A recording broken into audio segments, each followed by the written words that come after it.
There are just 800 thinking families who have stepped away, who have chosen to step away from the current education system. And you follow the steps or processes or guides that are listed there, and you can attain the very goal that is mentioned in the start of an Indian language or the home language of the mother tongue or home language up until the grades of 8th standard. This itself in itself is a big step. One way this is achieved is by chanting, or by religious learning, or scriptures, learning about the scriptures or delving deep into it. That is one way. Being a parent, if you are investing your child's life 16 years in a school, what is the general outcome that you would actually want? Sanatana, there is absolutely no must do's, no should do's or anything. If you want it, everything works with an agenda. So dig deep, think hard and choose the right thing for your child.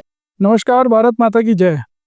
आज हमारे साथ एक ऐसे बहुमुखी व्यक्तित्व जुड़ने वाली हैं, मल्टी डायमेंशनल पर्सनैलिटी, जिन्होंने इंडियन नॉलेज सिस्टम के ऊपर बहुत ही एक्सलेंट काम किया है।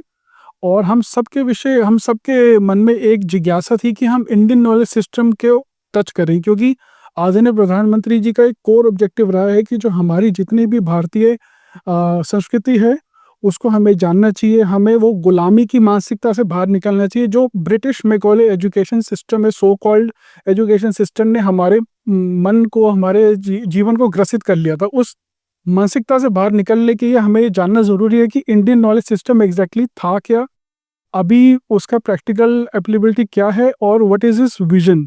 सो for that we have an excellent guest with us, Shrimati Nutan ji. Nutin ji, thank you so much for your time. Thank you so much for coming to Bharat Ki Baat. Thank you so much, Jatsin ji, for this opportunity. Thank you. It's pleasure is all mine. Thank you so much. Ma'am, keeping in mind the remarkable work which respected Shri Narendra Modi ji's government has done in the last 11 years for Indian knowledge system, our curiosity to know more about the same concept increases. So, ma'am, would you like to explain what exactly is Indian knowledge system? So, Indian knowledge system is basically our own work of knowledge that's been there, our indigenous knowledge that's been there. And who was this devised by? It was by the ancient rishis of Bharata. And how did they come across, or how did they devise this? How did they divine this? Divine it was through the scriptures. They attained self-knowledge, and this opened gateways for them to learn more about the truths of the universe. And in this way, they were able to produce a lot of different kind of knowledge systems, and each one perfected to a goal, and which can be utilized universally and eternally by any human being, okay, from any kind of race, background, country. You can go anywhere, but these are eternal body of works produced by learned men of our ancient past, and it can still happen. And these kind of sets of knowledge systems are basically these compilations, or these kind of documentations that are there, which are left behind by the rishis, are different Indian knowledge systems, are different knowledge systems, are different. And so what are these knowledge systems is basically the set of steps or processes or guidelines which can be adapted by anybody to attain that goal. Say if it's a book on yoga, so it's a book on Ayurveda, it's a documented work on Ayurveda. So this can be applied to a person, and you can attain that goal, whatever is written in that, through these kind of knowledge systems. So this is roughly what is Indian knowledge system. It's our own Indic wisdom, it's our own indigenous way of writing it, and but which is universally applied to every human being wherever they are and eternally. So this is the Indian knowledge system. Okay. So, ma'am, I am very much fascinated by the concept of Gurukuls.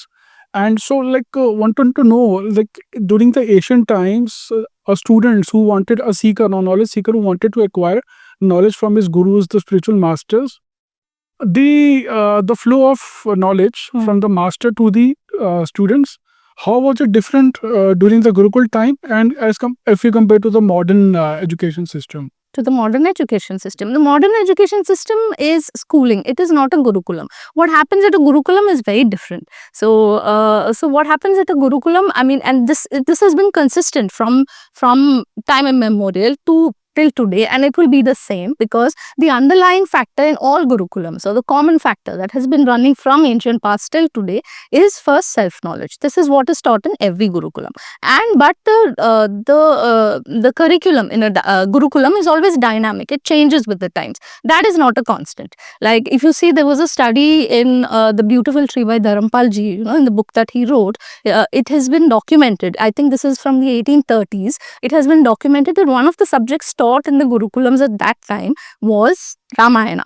But of course, when Sri Rama was studying in the Gurukulam, that was not the subject which was taught. Obviously, it was something else. Yes. I mean, you can deduce that by common sense. So what he was taught was something else during his time. So this has always been the norm in every Gurukulam. That the underlying, the common factor that the Guru will disperse to the students is always self-knowledge, and a way for them to attain that. And then they will, they will mix in whatever suits the times, whatever is in focus in that time, in that era, whatever is there, they will incorporate that into the Gurukula curriculum. So it updates with the times, it changes with the times, but all along underlying this one factor that is there. Now, this is not taught in schools. True. So that cannot be, called a Gurukulam. Now, this brings me to the other part. Like as you mentioned, yoga, and I think yoga, astrology, all these things are, I think, are part of our Indian knowledge system. So how we would like to apply these systems, these things in the current context, in your day-to-day life? See, I think what you're really meaning is, are these texts, outdated, or have they expired, or do they suit us in today's Do they have any practical applicability? Yes. application? So what I mean to say is, that's what, again, these are bodies of works which are written, which can be eternally applied. There is no expiry date on this. So it very well applies to today. But of course, it is like, it's not a necessity. It's not, Sanatana doesn't say that you have to do it. So Sanatana, there is absolutely no must-dos, no should-dos or anything. If you want it, you have the freedom to choose. If you want to incorporate an ideal way of health in your life, you take the principles of Ayurveda and apply it in your life. If you want, to do some, if you want to use your physical body for the pursuit of a higher truth, you take yoga up. So it's up to an individual. You're completely free to choose. So that's why it is. I mean, it's very much relevant today as it was in the past, and it will be very relevant in the future also, as long as human beings are there. That's why it's called Sanatana. Sanatana means eternal. So if it was something that applied only to the past, it would be called Puratan. So it's not. So anything compiled with this thought in the head, so it does apply to. It does apply always, and it will. So it's only a matter of choice. You can choose to apply a Vastu Shastra in your life for your home, in the construction of your space, or you can apply the health principles or anything like that. So to understand, to make our human life form better, it's advisable to use them, the Asian principles. It's there. Nobody will advise you to use it also. It's there. It's there. Think of it like a library of works. Okay. If you want, an ideal, it's like a toolkit for every aspect of your life. And if you want to improve a certain idealistic standard for yourself in some kind of thing, you go and pick up that compilation or that documentation, and you follow the steps or processes or guides that are listed there, and you can attain the very goal that is mentioned in the start of. Okay, that's... So it's very self-applicable.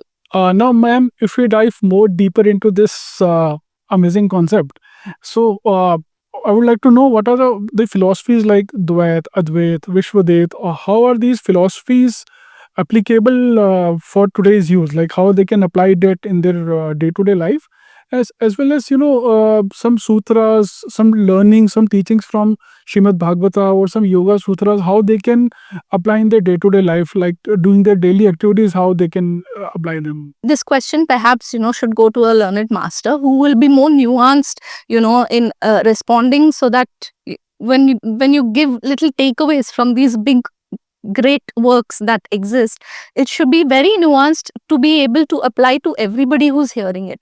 But a learned scholar or somebody will be able to give a little biased or an opinionated view on that, and in that way I'm neither of it. So I'm just an understudy. I'm still, studying under my guru about the Gita. That's such an humble thing, but you can. So this is a question that should absolutely go to somebody, who is really learned and who has attained that. So, but here I'd like to point out, since you asked about Dvaita, Advaita and Vishishta Advaita, I'd like to point out to something that Swami Vivekananda said.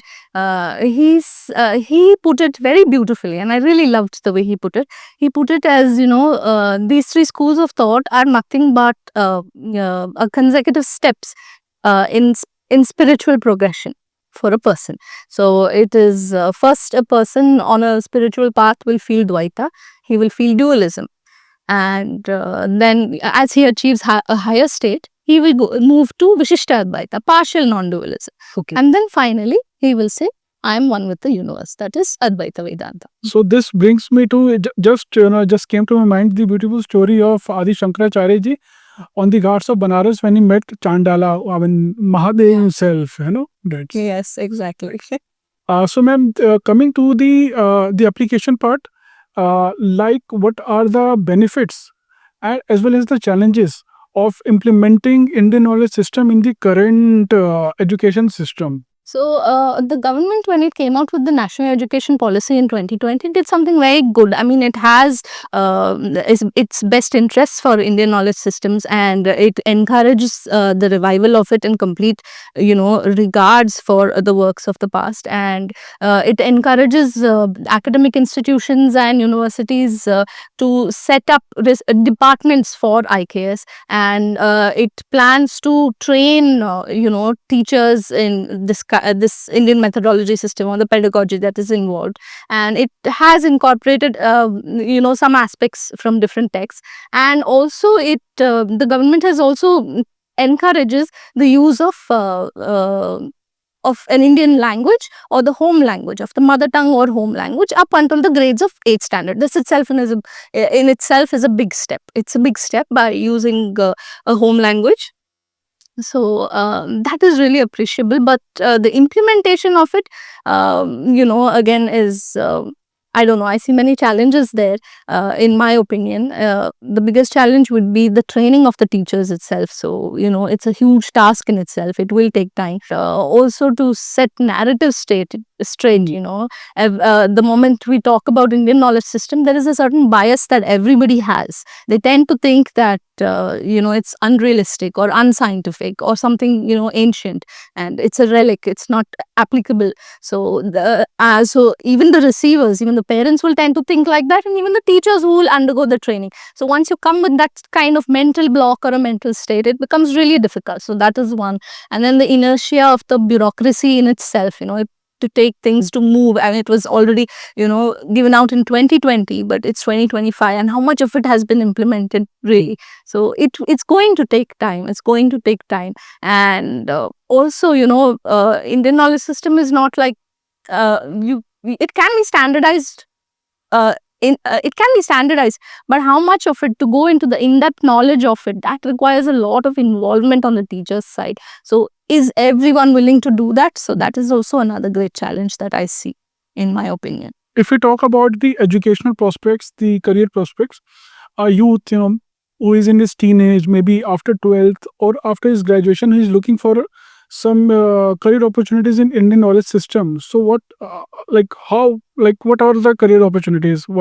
How he can contribute in this, Again, see, I think this question also comes from a certain, misconception that is there, that Gurukulams are nothing but, just religious rote learning happens there, So what could be a possible career that a child will do after this?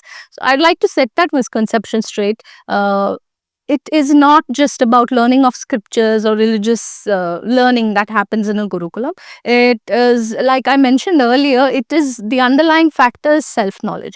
And yes, one way this is achieved is by, chanting or, by religious learning or, scriptures, learning about the scriptures or delving deep into it. That is one way.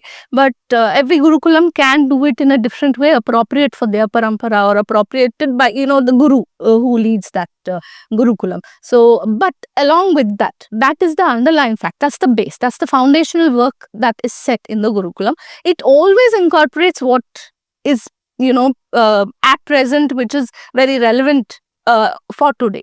So, like my son, and to just state my lived experience, my son is 10 years old. He's never been to a school, and he's enrolled in a Gurukulam. He's enrolled in Leela Gurukulam, and he's been studying there. And it's he is in touch with so many subjects which I don't even know the names of. It's like he's learning a lot of new age sciences. He's learning about matter, antimatter, atomic particles. He's learning about quantum science. He's learning about observer effect, and various aspects. And geography is done in such a great way where they not only learn from maps. They learn about their food, about the cultures of different groups across the world, and it's done in a very different way. And he's learning so much. And math is so easy, they play with math over there. Yeah, so which is, nobody hates math. None of the children there in Leela Gurukulam actually hate math. In fact, to tell you that there were 4 kids from Leela Gurukulam. So Leela Gurukulam has adopted an underprivileged school as well, where there are 300 kids studying there. And the 4 kids from Leela Gurukulam, they're all 11, 12 years of age. That's it. And they went there and for their Teach to Learn program, and they taught all the 300 children their maths and by themselves. And at the end of which, I think over 3 days, they covered a range of concepts in maths. And at the end of it, all the children completely understood everything, and they were able to answer every question that was put across to them. And this was a marvel, for all the teachers, the administration that runs the school there. They were really marveled at this, and they in fact conferred these children. It was really very sweet. They conferred them, on a stage with a shawl, and they gave them that respect. Like, what you have done is indeed not a small thing. So they honored them. And so math is, again, it's a game for them. And if you take any others, and yes, most importantly, they set the right narrative for history, not a history which was written with an agenda. So so they learn about the truths like the way it is about our past. And so that, I think, is the biggest the biggest happiness that brings me, is they're learning the right kind of history that is there, and which has instilled a sense of like immense gratitude in my son and all the other children also. They have immense gratitude for our country and for our ancestors, and there is a sense of Bharatiyata in all of them. And so yeah, I'm really grateful to that. So that's how a Gurukulam should work. So, and what can they do? What is the career aspects? Now, based on what I told you, they are very in sync with modern sciences and maths, and they have gone above the basics. What is being done in school is still very basic concepts, Newtonian physics or Newtonian sciences, and they stop there. But here they are taught to think, and they are introduced to the new concepts that are there, and they're very much in sync. There are discussions and conversations held about all the happenings in the world, from political to major happenings that are there. There are continuous routine talks which are held with them. They're very much in sync with the times. So as far as career aspect goes, they can choose to be whatever they want in any field that they want. I said, what more you would want in life? Getting all the Vedic knowledge, as well as being above the current curriculum which was being taught in the schools. So, ma'am, this brings me to the other part. Few of our audience has given us few questions we should like to ask you. This comes under your personal reflection part, like how has the Indian knowledge system impacted your own life and the worldview? A part of it you have already covered about your son, and furthermore, you would like to elaborate something? You see, it has caused me to think a lot, to question a lot about everything. So the simple thing is, I'm very fulfilled in my life. It's, there's a sense of fulfillment in our lives, in all of our lives at home, and there's a sense of purpose, and there is, moment to moment happiness that's there. I am not talking about instance to instance now and then. There is a sort of happiness that carries on from this sense of fulfillment that's there. And there's a lot of gratitude for our motherland, and there's It's just a purpose-driven life that we have achieved, and that is thanks to being introduced to the Gurukulam in our lives. So I would just like to keep it very brief. Yeah. I'm truly, conversing with you and understanding about the Gurukulam. It truly brings me goosebumps. It truly gives me goosebumps, and I think if the Almighty desires, we might go to some Gurukul also in the coming days, and we'll do a Here I would just like to give out a message to everybody who is there to actually I just want to do like, I just want to ask you, Jatinji, being a parent, if you are investing your child's life 16 years in a school, what is the general outcome that you would actually want? Ma'am, actually, in fact, I am myself associated with one of the Gurukuls. It's Vedic Dham in Kaushambi. I see. So I can understand truly your point of view and the amazing work which all the Gurukul systems are doing in India. Which is why every parent should think, what they want for their child at the end of the schooling system. If it is just a job with a fat paycheck, and even if it is that, even if it is that, is the school doing enough? Is the school doing enough to set them up? There is all the companies nowadays are saying, they are not even looking for certificates. They want skills, which means the schools are not even setting them up for the jobs that they are meant to do. That's on the job front. And on a personal front, the least we would expect the schools to do is to set them up for life, which again they are not doing, because mental health is on a decline, and divorces are up on the rise, and there is a sort of like perpetual confusion and a lot of drama happening in everybody's life. So school is not doing much. It's not really setting you up for life. So is it worth it? Is it worth investing your child's life for 16 years and surrendering them to a system where they are not really equipped to handle life in itself?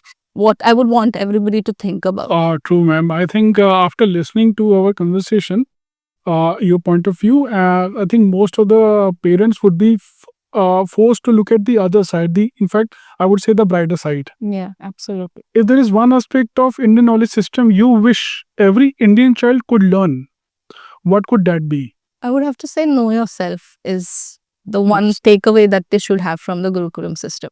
Okay. It's just know yourself. Yeah. So, ma'am, with regards to the Indian knowledge system, so what is your message for the parents, for the children, for the next generation? Like, how should they, some parenting tips, with regards to the Indian knowledge system? So my message to all the parents is, please step aside and create a sort of a demand, because as long as the demand is there, the supply is there. Now, since they're not stepping out of the current system of education, they're being very complacent about it, and that's why there are this many schools and nobody is bothering to change it. And Gurukulams in itself is not able to grow. There is absolutely no demand for it. Like, let's just give you a brief idea of it. In Delhi, people who have stepped away from the regular system of education are the homeschoolers, and we are compared to other places in the world and other places, even in India itself. In Delhi, NCR, we are about, and I'm giving you a higher number, we're about just 800 families, which is not a big number at all. Oh, only. Just, and 300 up is what I'm just generously just putting 300 up there. So about 800 families, that's it. So there are just 800 thinking families who have stepped away, who have chosen to step away from the current education system, and that's a very small number. So the rest of them are just being compliant and just sending their children to school without thinking what is the outcome, what is it that they want for their child, and is the school doing enough. They never question the school. They are only looking at I don't know what they're looking at, so let me not get into that, but they're not thinking enough, in my opinion. So I would really request them to think enough. And within this sample set of 800 families of homeschooling parents, I'm very sad to say that just 5 families are with the Gurukulam systems, or are incorporating a Gurukulam system of education for their child. So how will a Gurukulam or Indic knowledge system grow? So this is my kind request, that to every Bharatiya that is there, please think and have get your story straight. There's been a lot of agenda driven narrative setting which has happened, from many years, from the British times and everything, but everything works with an agenda. So dig deep, think hard, and choose the right thing for your child, and do it consciously is what I would say. And when you think hard and when you try to get the answers for yourself, you will arrive at a place which shows you that why the Gurukulam system stands out, because there is no education system I have done I have done a lot of research in this. There is no education system in the world that has the best interest for your child as the Gurukulam system, because Sanatana in itself has the best interest for every human being. True. So Sanatana is just, everybody talks about 33,000 gods or 33 million, gods that we have. That I would like to look at it as Sanatana is 8 billion ways that you can find yourself and you can find the ultimate truth. So Sanatana is the only thing that actually has the best interest of you in every way. So if every parent thinks hard so the Gurukulam system was divined by our ancients, by our ancestors, in the best interest of every human being that goes through it. No other education system does that. Mhm. The current education system was a very what it was intended for is they meant to actually break our backbone of this country, to take our spirit and to break our indigenous way, and it came from a place of complete contempt for our ways. They wanted us to think that they are better than us, and they succeeded in thinking that, the ramifications of which we are facing till today. So it's a very sorry state. So why continue in such a system? And there should be changes. And how are changes made? I think the power is with people. So as long as we stand up and we say no, I think that's where things will change. So imagine if this 800 number just in Delhi, and this is the capital of the country, just 800 people have stepped aside, and in that just 5 families have take or resolved to take the indigenous system of education, and with great respect. And we're not just doing it without thinking. We are living examples of people who are in this system and are exclusively very happy with this. The positive effects of this has sort of like trickle down to every member in the family, and everybody sees the change. So you only stand to benefit with the Gurukulam system. So think a little bit. Please step aside and demand for the right things. And it is for your child at the end of the day. And each of us want the best for our child. Then why not the best in the education system? So this is a message that I would just want. I request every parent to think. Ma'am, one more question. Just to add to or just to ask you what you have said.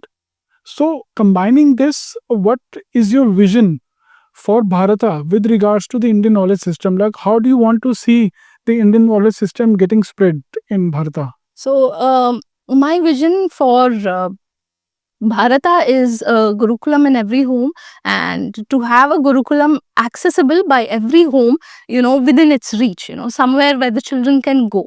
I wish that every school, there are about 14 lakh schools, if I remember correctly, about 14 lakh or more schools which are there, private schools which are running across the country. And I wish this changes. I wish this changes soon enough and turns, or at least they adapt the Gurukulam system in some way. There are people, there are a lot of paramparas working very hard on this, and they want to revive the Gurukulam system. They have done intensive work on it. So if people just seek out, and even if the schools just seek out and just begin to incorporate that within their academia itself, within their curricula itself, I think it will produce a big change, because it really holds the best interest for every child out there. Okay, ma'am. It was such an insightful conversation with you. And I'm sure, like, after listening to us, many of our queries will come. We would like to call up you again, because it's such a vast topic, and the government is also doing a lot of excellent work in this. So we'd like to have regular conversation with you regarding our Indian knowledge system. And ma'am, thank you so much for your time. Thank you, Jatinji. It's been my pleasure, and it's been a great opportunity for me. Thank you. The pleasure is all mine, ma'am. Thank you, ma'am. Bharat Mata ki jai. Bharat Mata ki jai.